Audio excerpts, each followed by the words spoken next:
অন্তর্বর্তী সরকারের প্রধান উপদেষ্টা ডক্টর মোহাম্মদ ইউনূস সাম্প্রতিক এক চীন সফরে বলেছিলেন, ভারতের সেভেন সিস্টার্সের একমাত্র সমুদ্র অভিভাবক বাংলাদেশ।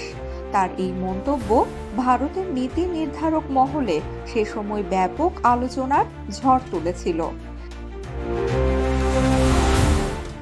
কিন্তু ডক্টর মোহাম্মদ ইউনূসের কথাটি যে যুক্তিযুক্ত ছিল তা বোঝা যাচ্ছে ভারতের বর্তমান বাণিজ্যিক প্রেক্ষাপটে। বাংলাদেশের বিকল্প খুঁজতে গিয়ে বর্তমানে দাদাবাবুদের বাণিজ্য ব্যবস্থায় এখন ধ্বংসের মুখে। ভারতের উত্তর পূর্বাঞ্চলে সেভেন সিস্টার্সের প্রবেশের জন্য বাংলাদেশের যে ভালো বিকল্প আর কিছুই ছিল না দাদাদের জন্য। সেভেন সিস্টার্সের রাজ্যগুলো ল্যান্ডলক হওয়ায় বাংলাদেশই তাদের একমাত্র ভরসা ছিল সমুদ্রে পৌঁছাতে। কিন্তু বাংলাদেশের সাথে ভারতের বর্তমান বৈরী সম্পর্কে ভারত বাংলাদেশের বিকল্প খুঁজছে এই ইস্যুটিতে, যা রীতিমতো ভারতের বাণিজ্য এখন ধ্বংসের মুখে ফেলে দিয়েছে। বিশেষজ্ঞদের মতে বাংলাদেশের ওপর নির্ভরতা কমিয়ে এখন ভারত চেষ্টা চালাচ্ছে নতুন সমুদ্র পথে প্রবেশের। তারা বর্তমানে মিয়ানমারের দিকেই ঝুঁকছে, তবে এতে করে ভারতের উত্তর পূর্বাঞ্চলের বাণিজ্যিক সম্প্রসারণ আরও নিরবিচ্ছিন্ন হবে বলেই ধারণা বিশেষজ্ঞ মহলের। ভারতের বর্তমান পরিকল্পনায় রয়েছে বালাদান মাল্টিমোডাল ট্রানজিট প্রজেক্ট। এই প্রকল্পের মাধ্যমে কলকাতা বন্দর থেকে জাহাজ যাবে সরাসরি মিয়ানমারের শিপওয়ে বন্দরে, আর সেখান থেকেই নদীপথে পালের তোয়া হয়ে মিজোরামের সড়ক পথে প্রবেশ করবে পণ্যবাহী যানগুলো। এই প্রকল্পের মাধ্যমে কলকাতা বন্দর থেকে জাহাজ যাবে সরাসরি মিয়ানমারে সীতাওয়ে বন্দরে, আর সেখান থেকে নদীপথে পালের হয়ে মিজোরামের সড়ক পথে প্রবেশ করবে পণ্যবাহী যানগুলো। তবে বর্তমানে মিয়ানমারে গৃহযুদ্ধ চলায় ভারতের এই প্রজেক্ট বাস্তবায়ন দিনের বেলায় চাঁদ দেখার মতোই কঠিন বলে মনে করেন স্বয়ং ভারতীয় বিশেষজ্ঞরা। তবে বর্তমানে মিয়ানমারে গৃহযুদ্ধ চলায় ভারতের এই প্রজেক্ট বাস্তবায়ন দিনের বেলায় চাঁদ দেখার মতোই কঠিন বলে মনে করেন স্বয়ং ভারতীয় বিশেষজ্ঞরা। অপরদিকে চীনের সাথেও সম্পর্ক উন্নয়ন ঘটছে মিয়ানমারে। ভারতের ঘোর শত্রুদের তালিকায় পাকিস্তানের পরই উঠে আসে চীনের নাম। সেই চীনের সহায়তায় নির্মিত শিপওয়ে বন্দর এবং চীন মিয়ানমার ইকোনমিক করিডোর নিয়ে গভীর উদ্বেগ রয়েছে ভারতের কূটনৈতিক মহলে। সুতরাং চীনও বড় বাধা ভারতের এই পরিকল্পনা বাস্তবায়নে।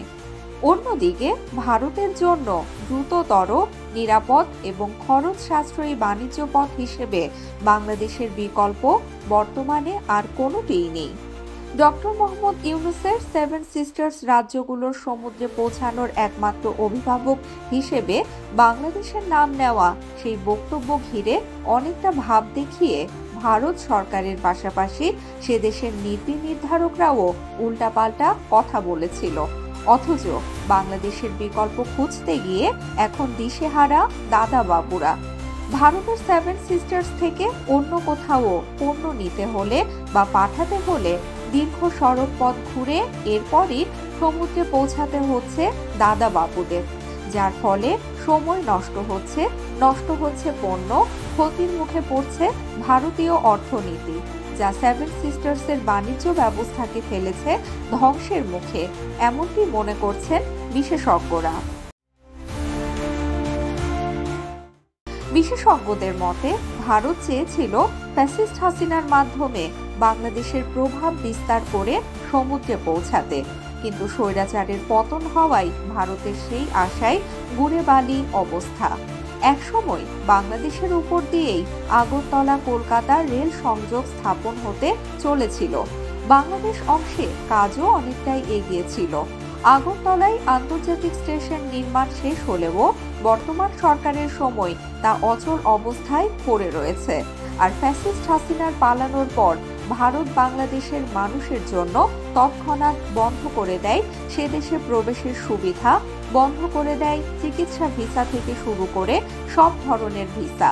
শুধু ভিসা দেওয়া বন্ধ করেই ক্ষান্ত হয়নি ওরা, রীতিমতো বাংলাদেশের বিপক্ষে নরেন্দ্র মোদী সরকার নিয়েছে একের পর এক কঠোর সব সিদ্ধান্ত, যেগুলোর কারণে এখন নিজেদের পায়েই কুড়াল পড়েছে দাদাদের।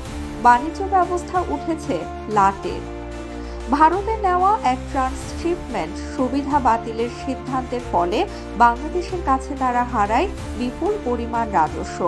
এর প্রেক্ষিতে বাংলাদেশও দেশটি থেকে সুতা আমদানি বন্ধ করে দিলে সে দেশের ব্যবসায়ীরাও পড়েন আর্থিক ক্ষতির মুখে।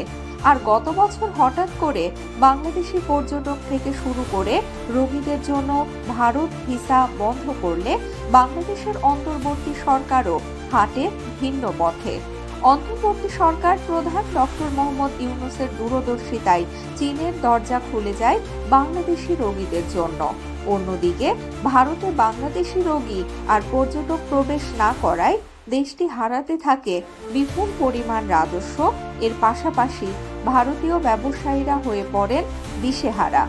বর্তমান বাংলাদেশি পর্যটকের অভাবে না খেয়ে মরার দশা দেশটির ব্যবসায়ীদের।